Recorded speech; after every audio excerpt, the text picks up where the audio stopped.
My name is Derek Wolfe. I'm a Super Bowl champion and a 10-year NFL vet. Now, after a decade of professional football, I'm focusing on my other passions.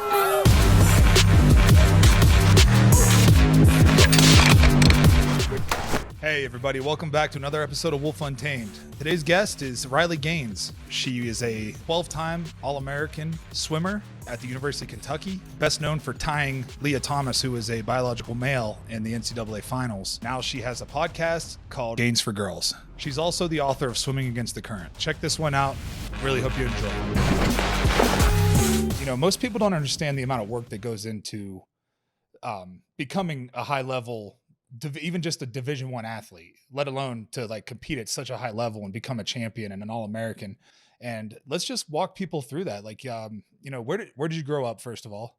So grew up in Nashville, Tennessee, born and raised, which in the year 2024, that seems few and far between because everybody is flocking to Nashville, but it's home still. I love it here. Many generations back, I come from a family of athletes. So my dad, he played football. He actually went to Vanderbilt and played here. Went on to play professionally, played for the Eagles some. All my uncles played, 10, 12 years in the NFL. My mom, she is a very accomplished athlete herself. She played Division I softball. My oldest sister went to Ole Miss. She played softball. Then I'm the second in the lineup. I have a younger brother. He is in college now, and he plays football. He's a quarterback. And then I have a younger sister she just turned 16, and she is an elite level gymnast. And really, dare I say, the best athlete out of all of us, which is a tough pill for me to swallow, being the competitive older sister that I am. She will go on to do incredible things in her collegiate career as well. So definitely an extensive sport background. And it's kind of funny because, which maybe this is considered like some form of child abuse now, but when I was growing up, me and my siblings, we were forced to play sports. My parents didn't really care which sport we played, but we had to be playing a sport for many different reasons. Of course, it's good for your health, number one, but the camaraderie and the relationships you develop, and it teaches you amazing skill sets like how to be a leader and communication and all those things. And so we had to play sports. I played a lot of different sports like a lot of kids do. You're playing soccer, you're doing softball, all the things. And I finally, once I was in high school and really developing at swimming, I kind of had to make my choice, and I chose swimming as my sole sport. And I will never forget when my dad sat me down, being a professional football player, right? He sat me down and he said, "Riley, I told you have to play a sport. Swimming is just not a sport." And I told him, I'm like, "Dad, it is. We work really hard. It's hard work." And his justification was any activity where a man is wearing panties, he said, that's not a sport. And so that has never left my mind. But of course, he's, watching my success in my career. He has certainly grown to understand that swimming is, in fact, a sport. So that's kind of my background. But a little briefly to your point of just how hard you work, because again, I don't think it's something that a lot of people, especially if you're not an athlete yourself, you could possibly understand the amount of time and hours and dedication and sacrifices that you have to make to not only compete at, but be successful at the highest level, like you said. And so started swimming when I was 4, graduated when I was 22. So really dedicated 18 years of my life to swimming. It's not just the 4 collegiate years, it's everything that leads up to it as well. That includes, swimming in the morning before school, going to school, straight back to practice after school. It's a year-round sport. So we got 1 week off in August every single year. That was it. You don't get to go on family vacations. You don't get to go to prom. You don't get to have sleepovers with your friends because guess what? You have practice at 6 a.m. on Saturday morning. So it's a very grueling sport. And, was very fortunate to be able to receive a full ride at the University of Kentucky, to which once we were there, I thought I worked hard before. Goodness gracious, I was wrong because in college, we swam 6 hours every single day, with 3 of those hours being before 8 a.m. So we swam upwards of 15,000 yards, equivalent to about 10 miles every single day. So all of that's a long way to describe the lack of social life, the lack of, normal college things, going out to the bars. We didn't get to do any of that, which of course I'm incredibly grateful for, being in the position that I am now, having more wisdom than I think most, 19, 20-year-olds do. But it's definitely, it takes a toll on you physically, mentally, all the ways. Definitely. And what you're describing right now is called sacrifice.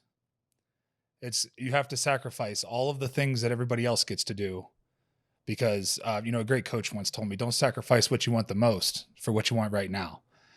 So when you talk about like the social life and getting to go out and hang out with your friends and do all that stuff, while everybody's doing that, you got to work, you got to grind. Like you're grinding to be the best at your position. Whatever that is, whatever sport that is, whatever position you are in that sport, you're trying to be the best at it. And if I'm not mistaken, you were pretty successful, 12-time All-American. That's not no big deal, right? Just 12-time All-American. So what events or what race, I don't know, what do you call it in swimming? Do you call them events? Yeah, which events? That's right. That's right. So which events were you, so that means you had to be a 4-event All-American all 4 years, right? Yeah. No, I was, it's unique because in swimming, there are certain physical features and traits that would typically attribute to success, right? Being taller, having longer arms, all that kind of thing, which truthfully, I'm not overly tall for a swimmer. I'm about 5'5", 5'6", which is not that tall. But I was able to develop in areas where I knew were my weaknesses, like underwaters, different things, and become a very versatile swimmer. I could swim a lot of different events ranging from sprint, the 50 free, 100 free, which my height really prohibited me when you're racing girls who are, 6'2". But also butterfly. Those were my kind of my bread and butter, mostly the 200 fly, 200 free. But I was able to finish my career as, like you said, 12-time All-American, 5-time SEC champion, which is pretty exciting. I'm actually the SEC record holder in the 200 butterfly, which makes me one of the fastest Americans of all time. But even outside of the pool, I was, the SEC Scholar Athlete of the Year. I was the SEC Community Service Leader of the Year. I was in contention for NCAA Woman of the Year, which is the most prestigious award for any collegiate female athlete of any sport. So I really dedicated myself in my 4 years at college to being just a well-rounded, successful, in the pool, out of the pool kind of person. And I'm very fortunate to have the resources that we had at Kentucky, amazing tutors, amazing, staff who prepared dinners for us. I mean, nutritionists, it was crazy. Then you get thrown into the real world and you realize how lucky you were to receive those benefits. But yeah, I look back now and I'm like, goodness gracious, I can't believe I did all that.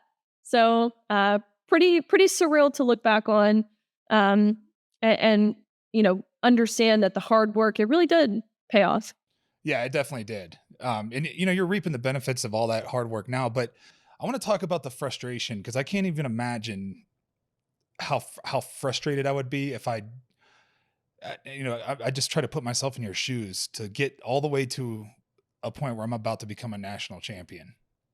And I find out I have to compete against somebody who is just, it's a man. You're competing against, now it's a dude is literally going to have to compete against you. And it's not fair.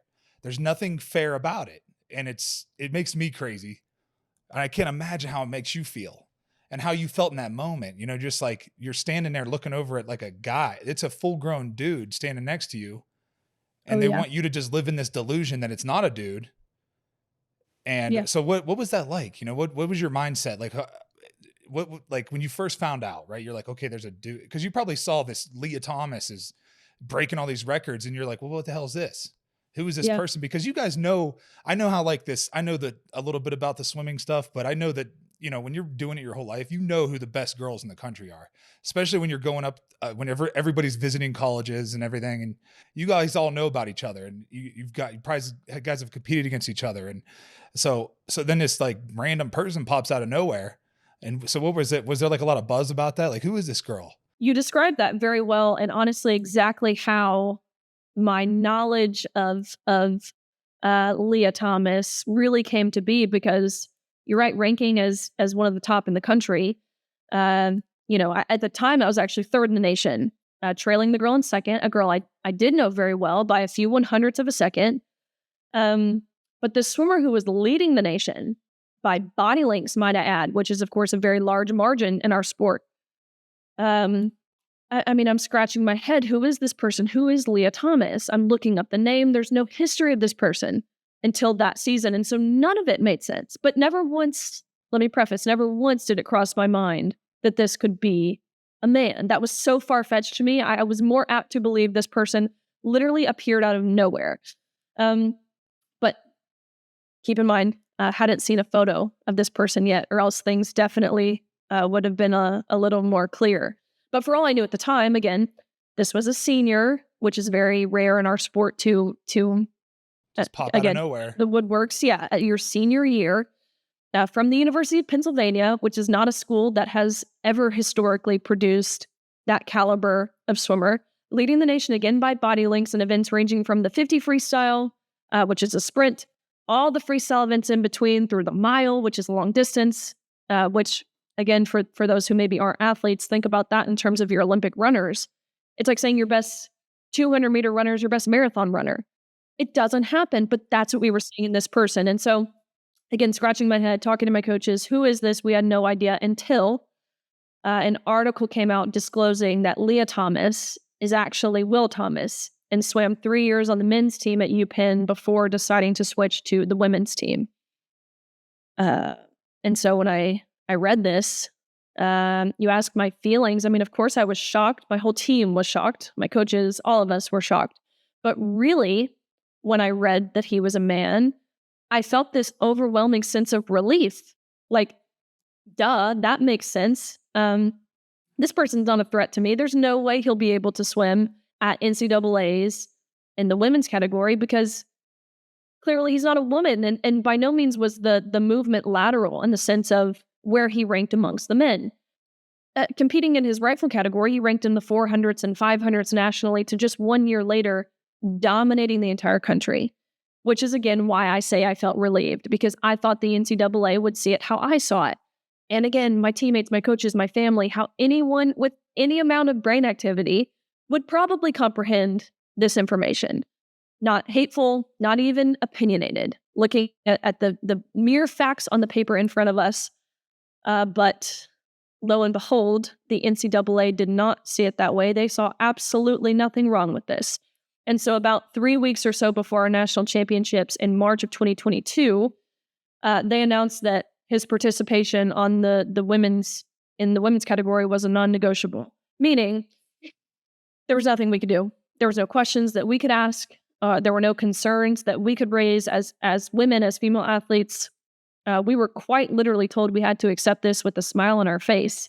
And so, again, just to draw out the emotion of it, I think leading up to this championship, by the time I found out about him in, let's say, I think it was like November of 2021 to March of 2022, so about 4-ish months or so, it was almost comical to me. And I feel ashamed saying that now. But it felt like a South Park episode, which is objectively meant to be funny. And so, like, it was kind of this surreal state of like, haha, I can't believe this is actually happening, until we were actually sharing that same pool deck, sharing that same locker room, sharing the same pool. Then I felt, like I said, I felt so guilty for ever thinking this was a comical, lighthearted situation, because, I mean, I saw the tears. I saw the tears from girls who placed 9th and 17th and missed out on being named an All-American by one place. I felt the extreme discomfort in the locker room. I heard whispers of girls who, just like myself, had worked our entire lives to get to this moment. And then I felt like I'd been punched in the gut, really. I felt, it was the most awful feeling. So I think that's kind of, and again, that's pretty much a general consensus of how we all felt. At least speaking, I can speak for my teammates for sure. Being the team captain of my team, this was definitely a conversation that I made sure was being facilitated, and that's how just about all 40 of us on my team felt. I'm sorry that this happened, because it's a true injustice. Hey guys, I want to talk to you about one of my favorite sponsors, Juniper Mountain Coffee. Coffee without compromise. You're getting high quality coffee without the high prices. This is an American company that stands behind their values. They stand behind their coffee. These guys make some of the best coffee I've ever had. It's a coffee I drink every morning. Juniper Mountain Coffee works directly with the farmers, paying fair wages, and that way you have no middleman. There's no BS, no garbage. You're getting high quality products. So go check them out at junipermountaincoffee.com. So did you really think that they were going to let this guy compete? Were you like, there's no way, like, there's no way that they're going to let this happen, right? It like, again, I was so relieved when I found out he was a man. Yeah. I figured there were rules in place. I figured, well, because again, for perspective, obviously performance enhancing drugs are banned. As a woman, I'm not allowed to take testosterone or anything that will enhance my performance. We weren't even allowed to drink Celsius, the energy drink. That is called, or it is considered a stimulant. So I figured if we can't even drink Celsius, no way they would let a man with male levels of hormones and testosterone and all of that compete with us. Surely they have regulations and guidelines in place that would prevent this from happening. But again, I was proven totally wrong by the cowards. I think that's actually probably perfect kind. Word. I think it's kind. I would really describe them as weak-kneed, spineless, morally bankrupt cowards at the NCAA, including the president at the time, Mark Emmert, who he knew this was wrong. He told me he knew this was wrong, but that's what he said privately. Publicly, he released statements saying he unequivocally stood by his decision to allow Leah Thomas to swim with the women.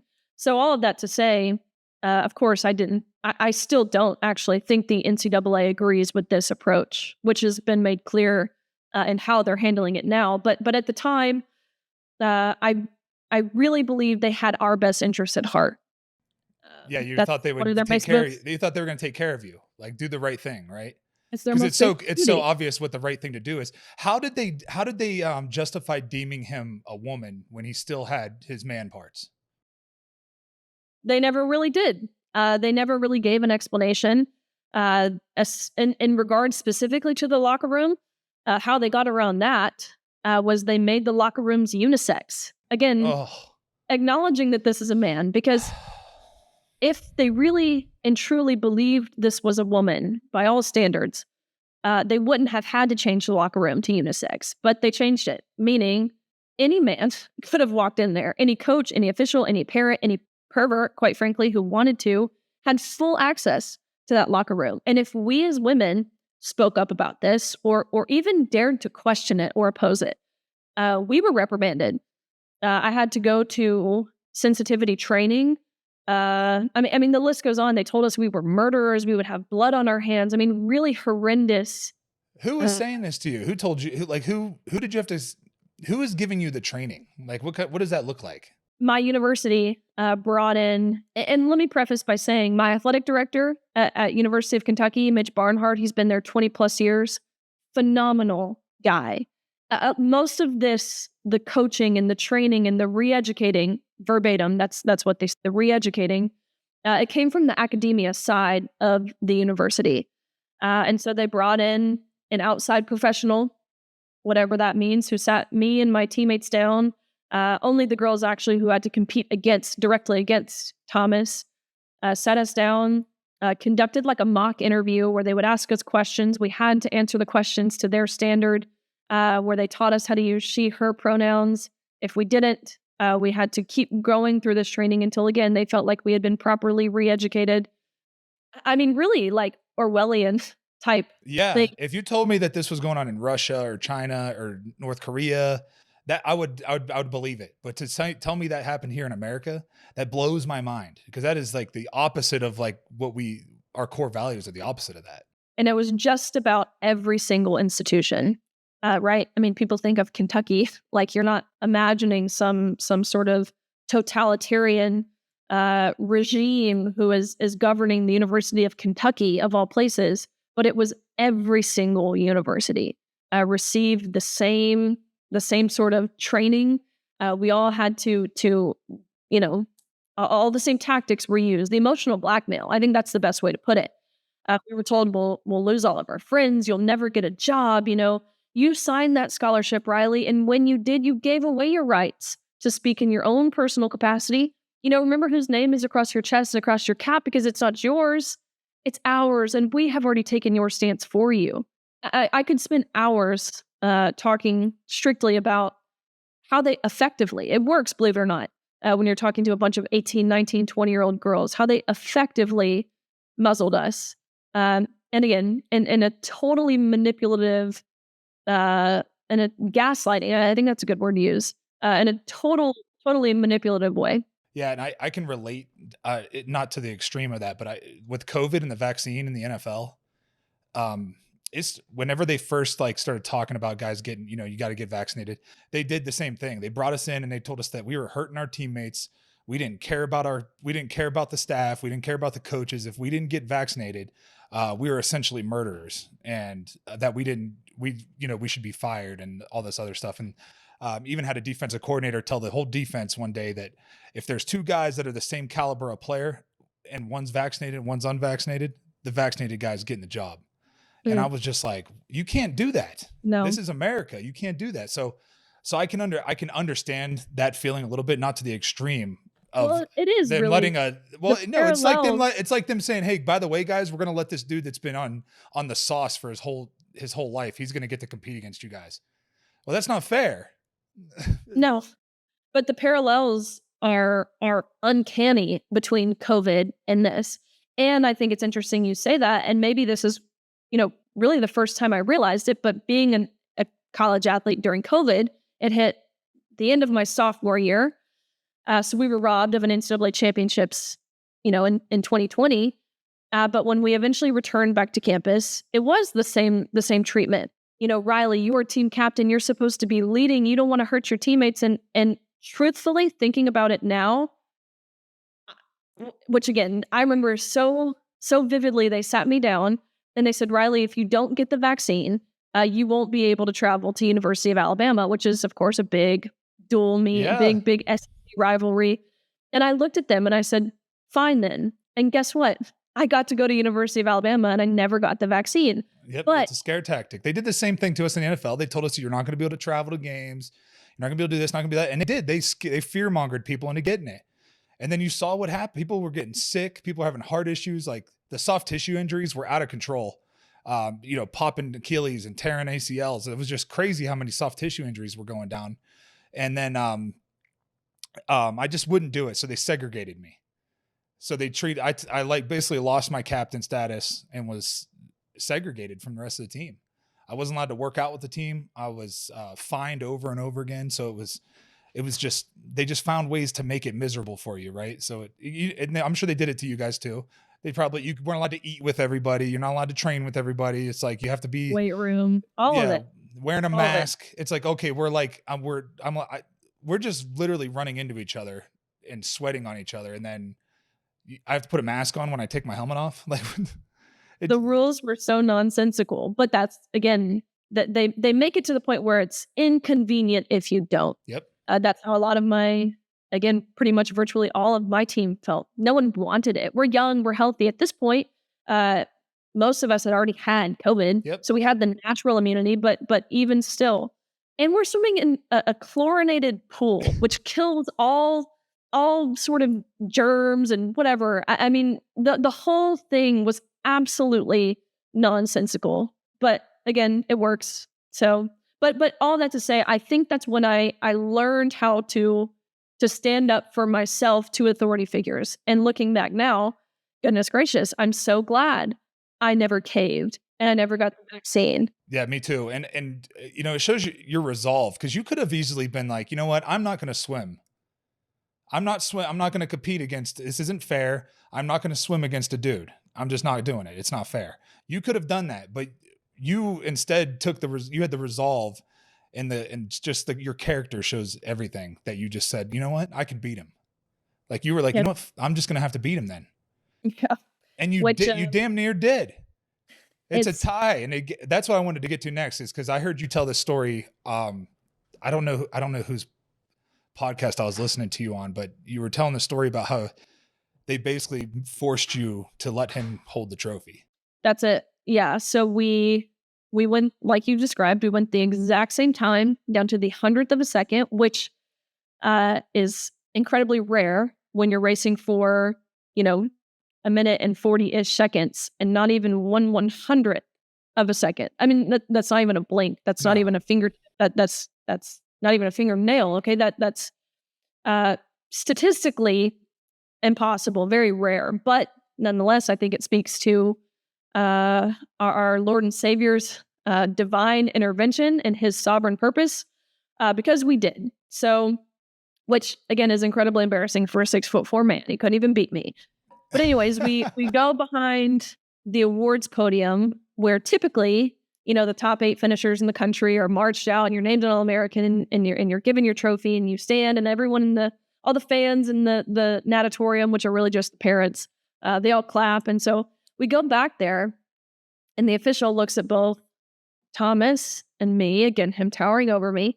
And the official says, "Great job, you two, but you tied and we don't account for ties. We only have 1 trophy and we're going to give that trophy to Leah. Sorry, Riley, you just don't get one." And let me tell you what, that was really the moment when I really understood. Of course, all season we knew what was happening was wrong, but that's when it became very abundantly clear to me that they were totally disregarding us as women. And so I asked the question that no one dared ask all season, at least not out loud, and I said, why? Why are you giving the trophy to the man and the women's 200 free? To which, of course, they didn't have an answer. They weren't given a script. What did they say to you? He told me at that time, he said, and this is when his face changed. Okay, the official, he looked sad. He sounded sad. I could tell he didn't even believe what he was about to say, but he looked at me and he said, "Riley, I'm so sorry, but we have been advised as an organization that when photos are being taken, it's crucial that the trophy's in Leah's hands." That was it. They reduced everything we'd worked our entire lives for down to a photo op to validate the feelings and the identity of a man at the expense of our own. So that was kind of the point where I was just no longer willing to wait, because I really was. That's what I was doing. I call it cowardice, but I was naively waiting for someone else to say something because I thought someone else would. I thought surely a coach. I thought surely someone within the NCAA, someone with political power, some other swimmer, someone's dad, quite frankly, would come down there and yank this man out of our locker rooms like my dad so desperately wanted to do. But it was in that moment, on that podium, sharing my placement with a man who's standing 8-9 inches taller than me, holding this trophy I knew I had to give back.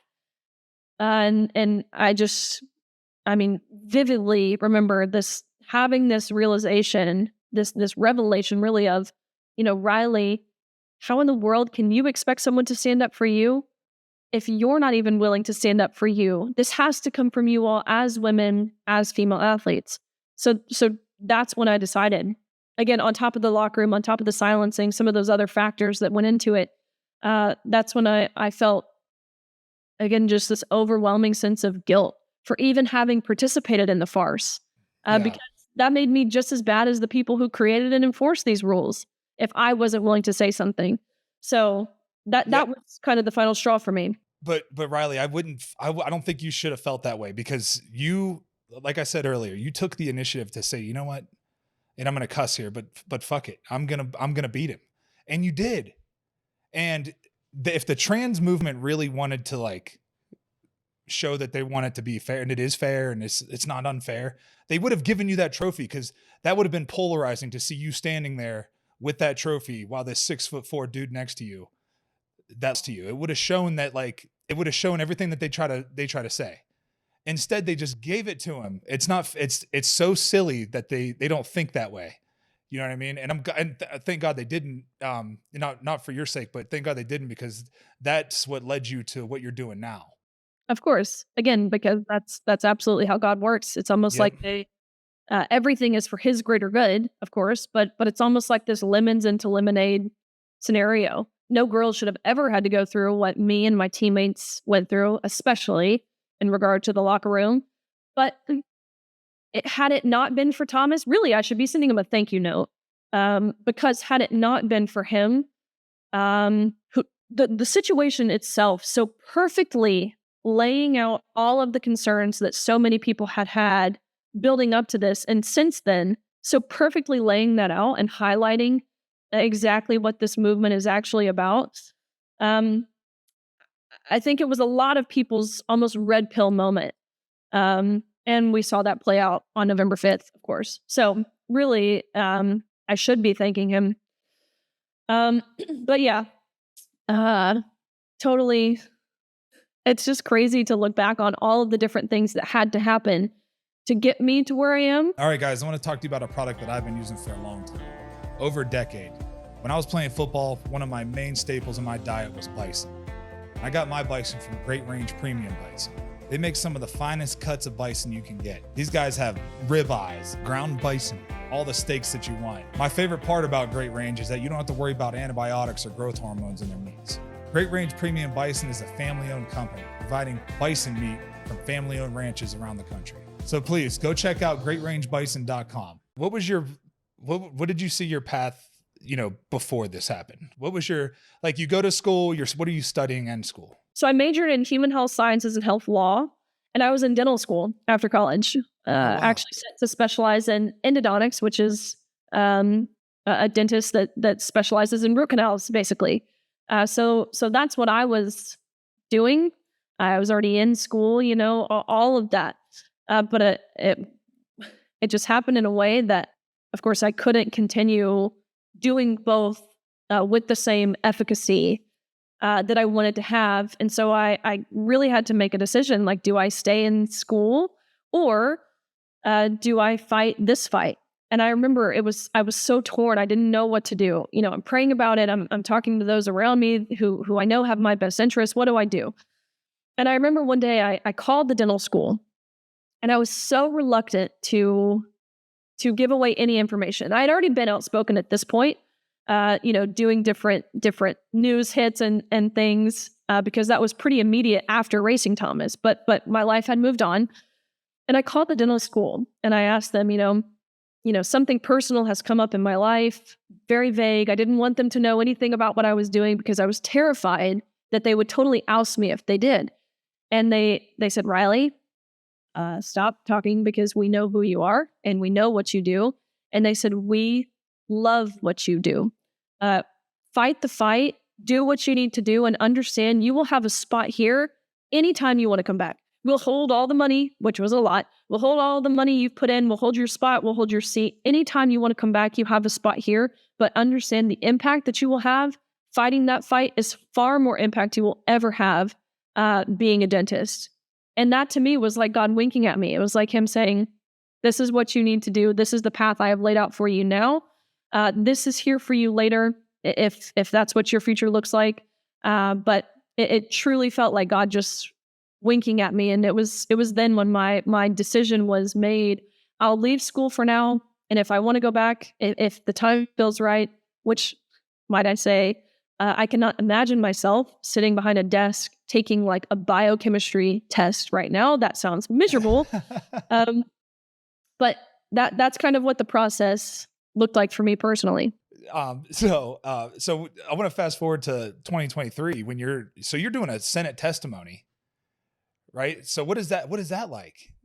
Were you just before you start speaking, you're just I can't believe I'm here right now. This is not where I expected my life to be. Yeah. And all for saying men and women are different.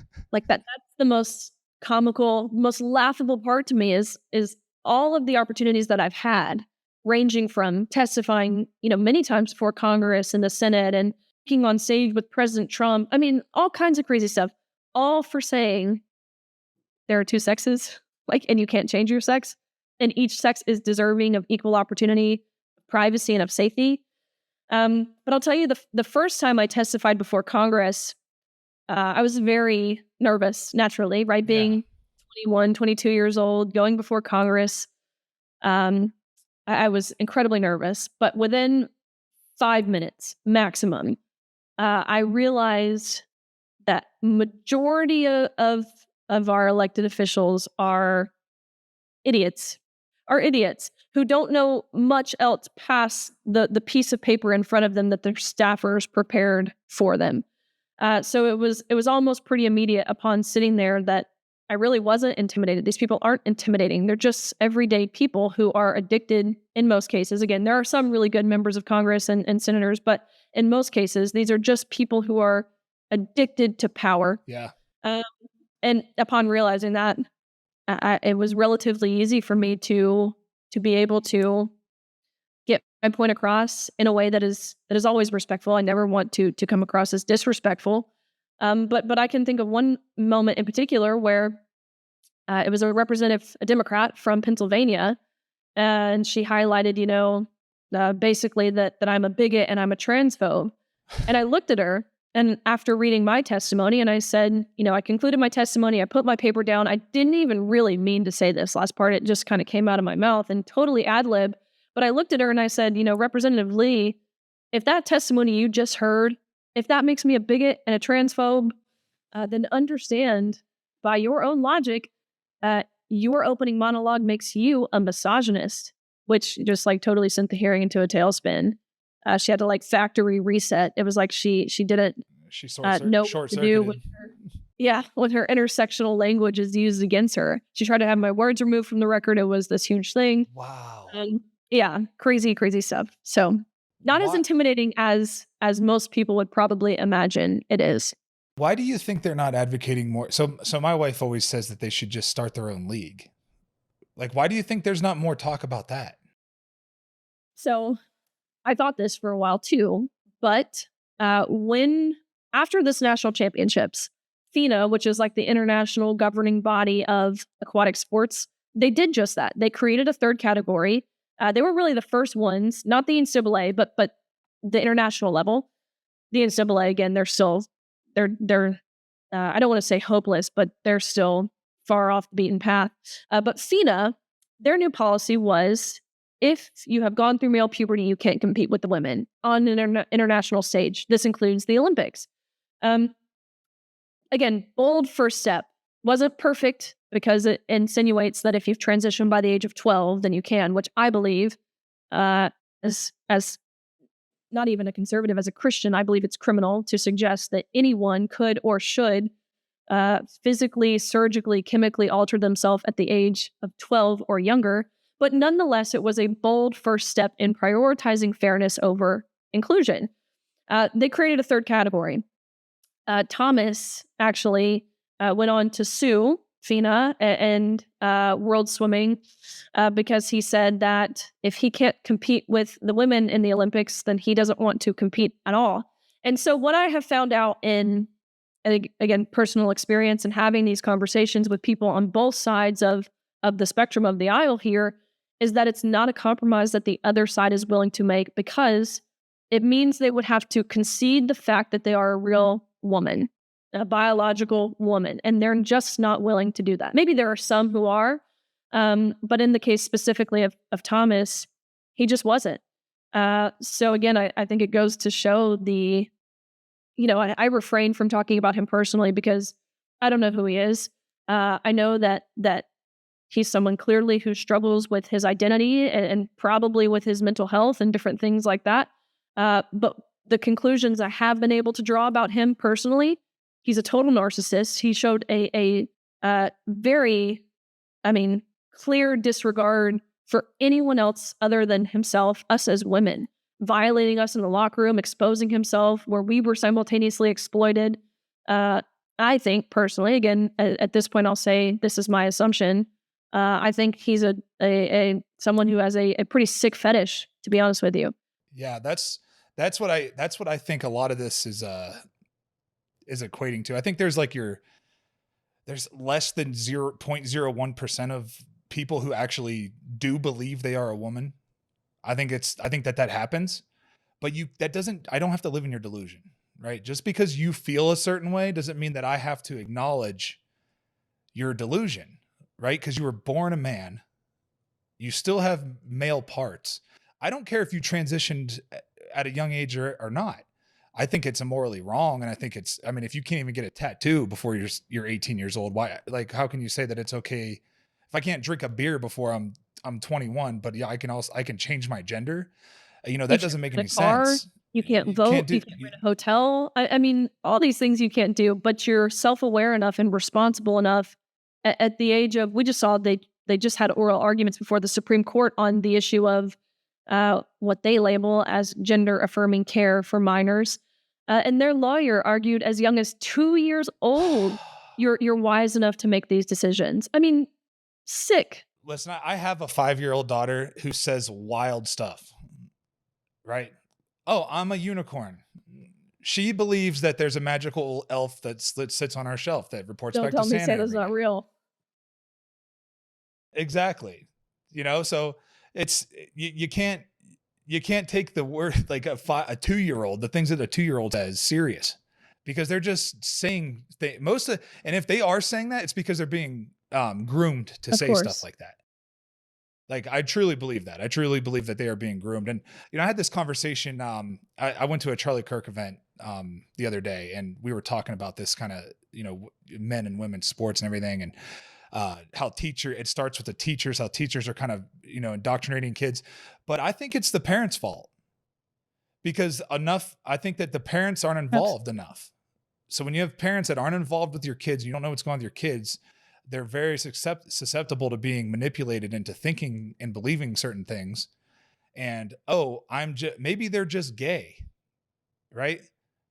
Maybe you're just gay. Maybe you aren't actually thinking, maybe you actually aren't a woman. Maybe you're just gay, and that's okay.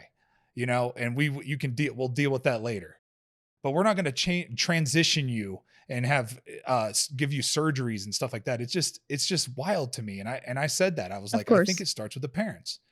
And you can see what happens whenever you meet somebody who is, especially young kids. You see these young kids who have parents that are involved. You see the way they behave in public, and then you see kids that their parents aren't involved in the way they behave. It's a total opposite of the way they act and the way they handle things. And I think we're doing our kids a real injustice if we just allow what I said this to my wife the other day. I said, have you been to the DMV lately? Our government can't do anything right. Like, just go to the DMV. I mean, that's the most simple thing, is to just get licenses to people and take care of that. That is so simple, let alone the school board and the school boards that get elected, and the teachers that they're hiring. And it's just, the education system is designed to create workers. If you think about it, it's really every 3-letter agency. They pretty much do the exact opposite of what they're supposed to do. For example, like you said, the Department of Education are supposed to educate children. But there was just a bombshell report dropped this past week that released the Biden administration has spent almost over $1 billion in DEI initiatives and programs in elementary school, middle schools, and high schools. Same thing with the Department of Justice. That's been totally weaponized. The lawfare that we have seen, not just in regards to President Trump, but across the board, they're doing the exact opposite of establishing justice. The DHS, the Department of Homeland Security, we're seeing not only what is going on at the border, but even recently what's happening with these drones. I watched a video of Mayorkas, who said, we can't really do anything about these drones. What? You're the Department of Homeland Security, and you can't secure the homeland? So it's virtually, under this current administration, every 3-letter agency has done the exact opposite of what they're intended to do. Yeah, and that's why I love that, Trump is going in there and he's going to rip all that stuff apart. He's putting the right people in place. I think Kash Patel is going to be huge for the FBI, which is that's really important, and then, as far as, what about you? Do you think that there's a political future for yourself? Do you think you want to run for office at any time? I've been asked that several times, and it's truthfully, I can't fathom it just because I feel like I'm not clinically insane like a lot of people who voluntarily run for office. I certainly believe that we need, good people who aren't willing to kowtow or to, be a puppet on a string in office. But I've seen the corruption firsthand that certainly exists on both sides. Let me be very clear. It's not just Democrats who I believe are corrupt. Sometimes people with an R by their name are our own worst enemies. So seeing that firsthand, it's like, how can I be helpful and having impact and making change and restoring sanity across this country without getting my hands dirty like these people? So we'll see what that looks like for me, what my future looks like. Again, it's something I pray about. God put me where I need to be, and just trusting and answering when He knocks. So we'll see. I hope that people like you do run for office. They were trying to get me to run for governor here in Colorado, and my wife was like, "No, we're not doing that." Just because I think I don't know. I say things I shouldn't say sometimes because I don't think before I talk sometimes. So like the first thing that comes to my mind I say, and sometimes it gets me in trouble. But at the end of the day, that's what I think people are desperate for. They are desperate for that because you got all these rhinos who just do what's best for their lobbyists.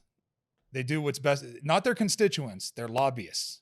They do what the lobbyists want. Cox, for example, right next to you in Colorado and Utah, a Republican, he vetoed the Save Women's Sports bill because he said, we need to have compassion. All this silly stuff. Well, where's your compassion for women? That's what I'm saying. Where's your compassion for the women who have worked their butts off to get here, and now you're stripping that from them?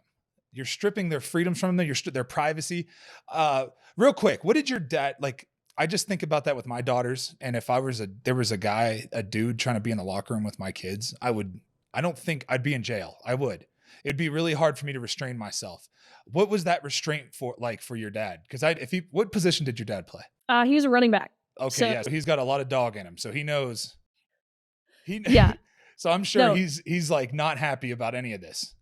No, my dad is very much built like you. Obviously, he's much older, but a big guy, strong guy. Now he's kind of just fat, but he used to be very strong. When I called him, this meet was at Georgia Tech. He was there, of course, to watch me. We didn't know we knew we'd be competing against him. We didn't know he was going to be in our locker room. And so when, the first time we were exposed to this was when we were exposed to a 6'4" man taking off his women's swimsuit, fully naked, fully intact, fully exposing himself, again, inches away from where we were simultaneously fully undressed. I left the locker room, immediately feeling totally just betrayed and violated and humiliated. And it's awkward, it's embarrassing, it's uncomfortable, all the things. And so I left and I called my dad and I said, "Dad, he's in our locker room." He said, "Riley, parents and spectators and whoever, they're not allowed on the pool deck. You have to have a special credential." And he said, "Come to this side door. I'm going to tell him I'm the bus driver and you're going to let me in this side door and I'm going to handle this myself." To which I, truthfully, probably in a similar capacity to you, my dad would have. And so I know where this would have ended. It would be him in an orange jumpsuit. And so I told him, I'm like, "Dad, I've got this. I'm not concerned about any sort of reparation or any sort of reprimanding or anything like that. I've got this. Plus, we already have one man in the locker room. We don't need to." Yeah.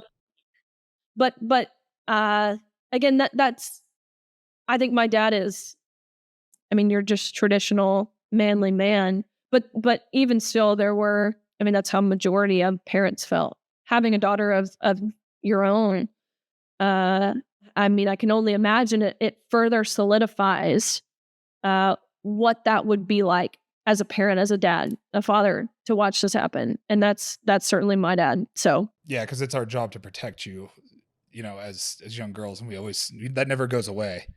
My wife's, in her late 30s now, and I see it with her dad still. He still feels like it's his job to protect her, and That job never leaves. That job never ends, Yep. and until you're in the ground. So, what does let's talk about the So I'm sorry that it makes me emotional to think about that, because I would be so pissed. I would be just I mean, I don't think the rage would be able to be controlled. I'd be so mad if I found out something happened to my daughter in a locker room because they let some boy in there, and it just makes me sick. So let's just move on. Let's talk about the Independent Women's Forum, and just let's everybody that's listening to my podcast right now might not know what that is. So let's I want you nobody can explain it better than you. Yeah, no, absolutely. So the Independent Women's Forum, they were really the first ones to, after I'd kind of taken that initial stand, I had no idea what I was doing. I had no idea what I was saying past my own personal experience. I didn't have much guidance because, again, especially from our university, there was just no one who was willing to give it. But nonetheless, didn't matter. It was entry level enough. But they were kind of the first ones to swoop in, really take me under their wing, and maximize the impact that I feel like I personally have been able to have, but also working in conjunction with them. So they've been huge in terms of passing legislation, at the state level, at the federal level, passing legislation that literally defines the word woman.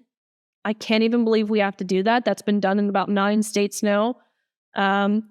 So they have had a tremendous impact and just ability to help me feel secure and confident enough to say what majority of people already know to be true. So I couldn't be more grateful for them. And they do, even now, of course, even still, they do wonderful work. They have some pretty awesome short film features. Something that's been relevant as of recently is what's going on in the LPGA, women's golf. If you've been keeping up, it's of course become national attention, where there's been a man by the name of Haley Davidson who has, qualified for the qualifying schools to get to the LPGA tournament. I mean, really crazy stuff, but they've been working with the current and former professional golfers, all of the LPGA, the USGA, the IGF to ensure that this rule is overturned and changed to protect women. And they've got some awesome short features on some of those current professional golfers who have had to compete against this guy. So they're doing phenomenal work across the board, and just very grateful to be an ambassador with them. And it's, when you talk about legislature, that's expensive. Yeah, it is. It is. It really is. We're trying to do some, in Colorado right now, we have a terrible governor. And he's always trying to take away our hunting rights. So I killed a big mountain. I don't know if you saw the picture of that mountain lion that I killed a couple of years ago, but it was, I hunted this mountain lion, did everything legal, and they try to make me like the face of why we shouldn't be allowed to mountain lion hunt. And so he tried to ban mountain lion hunting, and they reintroduced wolves. They did all this stuff. So what we're doing now, my wife and I are trying to, they did it in Florida to make, hunting and fishing a constitutional right. Absolutely. A state constitutional right. So that's what we're doing now. And we were going over it's millions of dollars that we have to raise to do so. And it's just, that's outrageous. Something has to change there. This shouldn't be that expensive to get common sense laws passed. No. But when you're working against the powers that be, unfortunately, it really is. It's a huge financial investment. It's a time investment. It's an emotional investment. There really is so much that goes into it. This elk, we hunt, and I just got back actually this week from Steamboat. Oh, nice. And we hunt near Hayden. So I'm on. Let me know what I can do to help you on this front, because preserving hunting rights, especially in Colorado, is huge and personal. Yeah, we have the biggest elk herd in the world in Colorado, and it's that area you were hunting is just so beautiful. I've you said that your grandpa's a guide down in New Mexico. That's where I bow hunt mostly, so that's where I shot my first bull ever, was down there in New Mexico, down in the Lincoln National Forest. Excuse me, sorry. But he what outfit does he work with? We can give him a little shout out. I wish I knew off the top of my head. I wish I knew. He truly, though, is just the best grandpa ever. He, like I said, we've got some land in Kentucky. And so we go up there about 1,500 acres, and we've shot some pretty big ones. My husband actually is from England. And so when he came over to the US, all of this was very new for him because they're not even allowed to, even the police officers don't have guns in England. And so when he got here, especially to the South, he fell in love. And so he's now gotten big into hunting, and you know, it's pretty comical. And my grandpa has taken him under his wing. And so they're like best friends. It's awesome. Well, that'd be, I just secured a really nice lease on the western slope of Colorado, and it's an over-the-counter unit. So if you guys are interested, but I'd love to do a trade. I'll come out there. I grew up in Ohio. I grew up in Northeast Ohio hunting whitetail. So whitetail is always going to be like my favorite hunt, just because I was going to say whitetail are a lot different than those mule deer you have up there. So yeah, those mule deer are dumb. Mule deer are dumb. They'll just stand there and like kind of walk up on, not all the time, but they're dumb. Whitetail, if they see you, they're gone, you know, so it's a lot different. So what is your favorite animal to hunt? You know, I have, ironically enough, I've got 3 spaniels, and we bred them, which was super fun. So at one point we had 12 spaniels. I've got 3 pointers. Short-haired, German short-haired. That's it. And so, ironically enough, though, we don't do a lot of bird hunting. So we like the big game. I love deer hunting. We bow hunt as well. Turkey, all the things. We had a bear tag in Colorado actually last time. Didn't get a bear, but all of the big game hunting, I'm all for it. My dream hunt would be a moose hunt. So hopefully one day that's a dream hunt. But I went to Alaska last year around this time, and I got to see some moose in real life for the first time, and they're huge. Unbelievable how big they are. And they're marvelous, beautiful animals. So yeah, they're so cool. Dream. I'm going up there in 2026 for a Yukon moose and a grizzly with my bow. So I'm really looking forward to that. But seriously, the offer's open. If you and your husband want to come out and do some hunting, we could do that. We could do some bird hunting. We could do whatever you guys want to do. Would love to have you guys, and would love to have your help to help raising money when it comes to, you know, especially for this legislation, because it's going to get expensive, and you know, it'd be great to have your voice. What kind of bow are you shooting? I'm in the process of changing. My problem is being as strong and as, you know, whatever I am, it's hard for me to draw a bow back past 40 pounds. Which is difficult, you know, when you're shooting big game. So I forget what it is, just a standard compound, you know, whatever it is.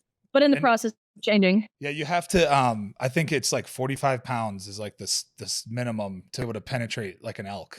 You know, to be able to penetrate the elk hide, I'm pulling 80 pounds, and I've had issues before, you know, at distance. So I can totally understand what you're saying, but. It drives me mad. I'm like, what am I doing? How do people who, you know, don't look like they could draw a bow back when I feel like I kind of do? Where's the discrepancy? Well, it's you have to have so much, your back has to be so strong to pull that kind of weight, you know, and then you got to hold it back there. It's one of those, you know, bow hunting is just so difficult, and I always like make jokes about rifle hunters and stuff, but I also like to rifle hunt. So they always say bow hunters are just skinny and hungry because we don't kill a lot, you know, because it just doesn't happen. But what part of Kentucky? Near Hopkinsville. Okay. Near Hopkinsville. You know, I went to the University of Cincinnati, so I spent a lot of time in like Covington and northern Kentucky, that area. So yeah, no, it's definitely closer to like Fort Campbell, that area, but we love it. There, like I said, there's some pretty big deer out there. There's huge deer in Kentucky. There's elk in Kentucky. Yeah, I know, which is wild. Even in some parts of eastern Tennessee, they've introduced some elk. So definitely not a Colorado elk, but hopefully we see, especially in the mountains, the Smoky Mountains and stuff, that start to flourish. Yeah, they're starting to do better. You know, they started in PA. This is like a whole nother, we can go into the weeds on this about how they're reintroducing elk, because elk used to be in in the lower 48. They used to be in every state. Wow. Because they're originally a plains animal. So, and we drove them into the mountains. That's what happened. I don't know if I realized that. Yeah, I didn't realize it either, but it was when you start realizing why the North American model of conservation is there for a reason. It's to protect the animals, and it works, and it brings animals back from almost extinction, like the American bison, stuff like that. So it's very important to me, and I love it. And it was a really good transition for me out of the NFL to just go straight Absolutely. into hunting. So it gave me something to do. But let's talk about your podcast. So what made you want to start a podcast? Yeah, goodness gracious. So And it's called Gains for Girls. That's it. I've been with Outkick and Fox now for over a year, which their Clay Travis is just awesome. Everyone there is amazing, genuine. They're wonderful people, and very fortunate for them. But again, I think it speaks to the many different hats that I have found myself wearing in terms of the front facing stuff on the media front. Not to mention the advocacy and all that kind of stuff. But it's been super enjoyable, being able to talk with. This week it was Representative Congresswoman Nancy Mace. She was on the podcast. We've had people on people who agree, people who don't agree, people like Caitlyn Jenner, everything in between. So it's been cool to be able to speak with world leading scientists, our elected officials, people who have been impacted by this movement. So it's been very fun. And yeah, like you said, it's Gains for Girls. You can find it at outkick.com. Still, because this is never something I really wanted to do, it's a lot of learning and having to put makeup on days where I don't want to. That's very much not me. But nonetheless, I've certainly enjoyed it. Yeah, I have this, the makeup conversation. I have that talk with my wife all the time. I'm always like, I'm so glad I'm not a woman, because I don't have to.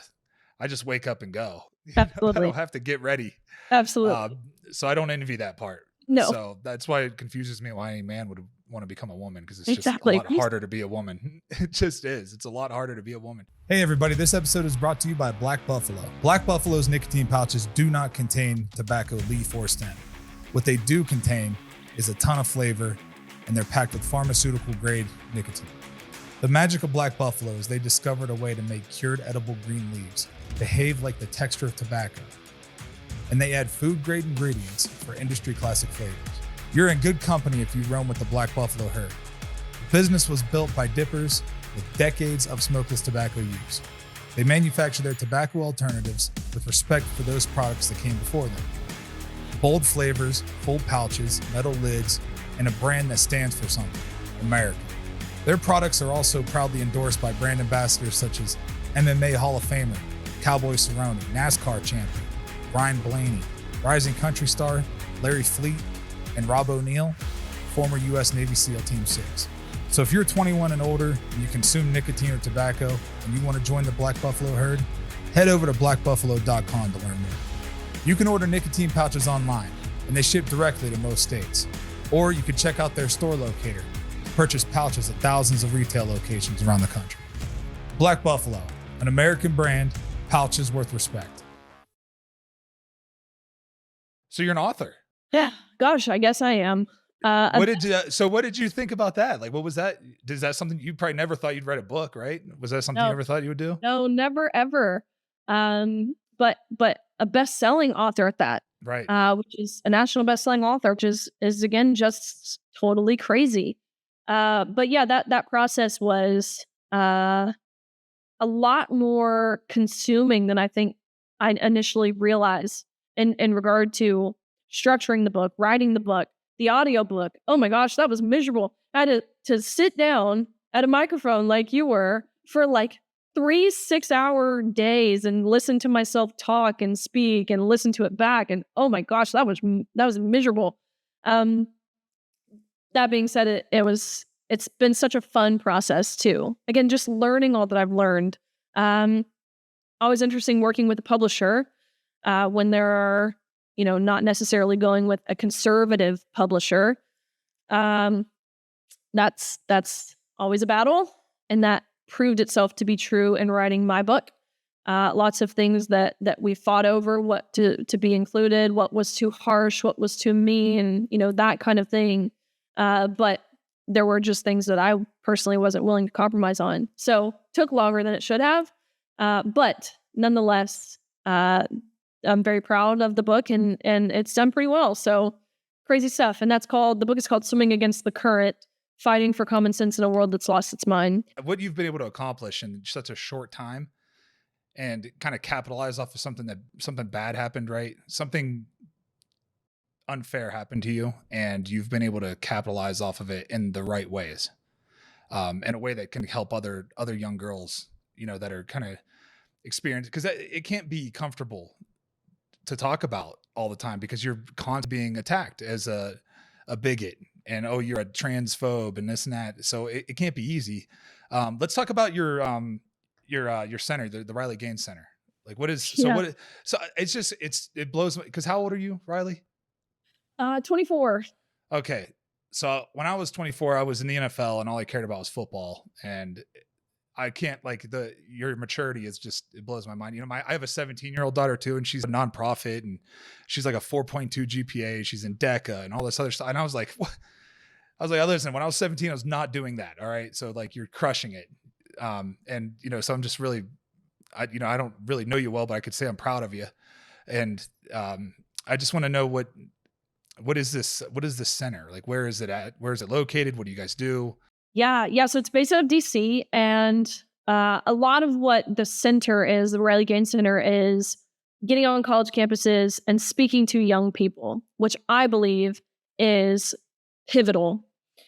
We are often a demographic that is either left out of these conversations that are deemed political entirely, or we're told constantly that it's our generation that's going to ruin America, which I don't believe to be true. I think it's a generation before us that failed us, quite frankly. But I think we're the generation that's going to save America. I really, really do. And so, and again, we saw the polls, the demographics, the different numbers from November 5th, and we saw how young people turned out in masses to support not just President Trump, but to reject absurdity, which I believe that's what the Democratic Party has become entirely. Yeah. So getting on college campuses, mobilizing, equipping young people with the resources to be effective, training them to win. Sounds like a pretty novel concept, but again, I think we're oftentimes denied that. So, especially from academic institutions, which is wild, because that's where you're supposed to go to consider new ideas, to engage in constructive dialogue. But that is, no matter what university, no matter what institution, is almost always shot down and discouraged. So being able to provide that, that's a large goal of what the Riley Gaines Center has been able to do and will continue doing. So is it, would you compare it to like the Turning Point with Charlie Kirk? Yeah, we work in conjunction with Turning Point. Awesome. So a lot of different Turning Point chapters. I'll be at AmFest coming up with Turning Point. I work with Turning Point as well. So absolutely, Charlie Kirk is awesome. He is so smart. He is so knowledgeable. He has done a phenomenal job in winning the culture through social media, which is new, I think, to especially conservatives. We're very calculated. We're very, morally conscious. And so oftentimes I think we neglect social media and the power that it holds, but it's time we embrace it. And Charlie Kirk has just done a phenomenal job of that. So absolutely, yes, working with Turning Point, different groups like that. Do you see yourself being shadow banned on the social media platforms?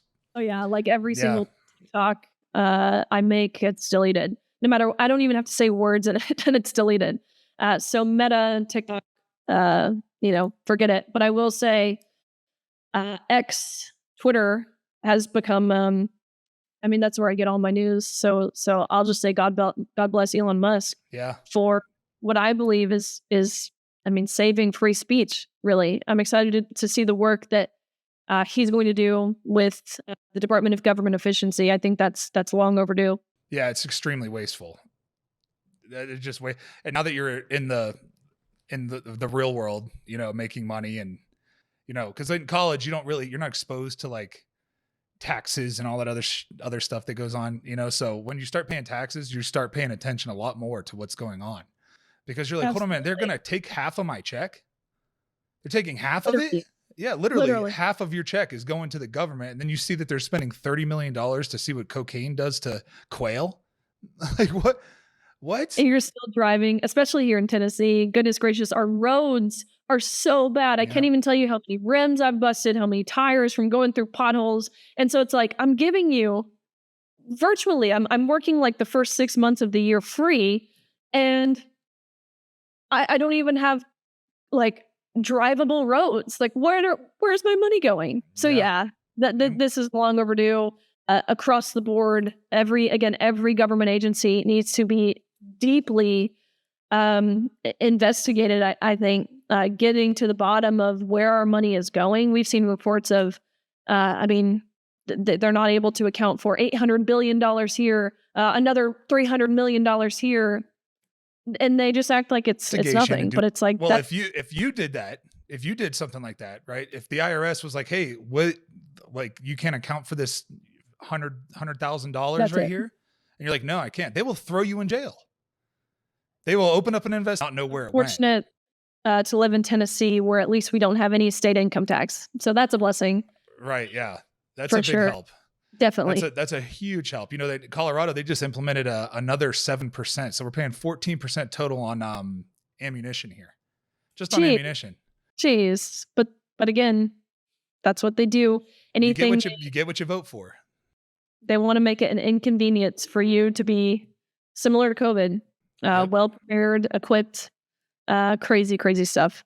Yep, it's all part of the grand plan to take over. But Riley, I won't take any more of your time. I really appreciate you coming on and sharing your story. And I wish you nothing but more success. I hope you just keep going up and up and dominating. And thank you for being a great role model for everybody's young kids to look up to, because God knows we need it. Well, that's what it's about. So thank you for the opportunity.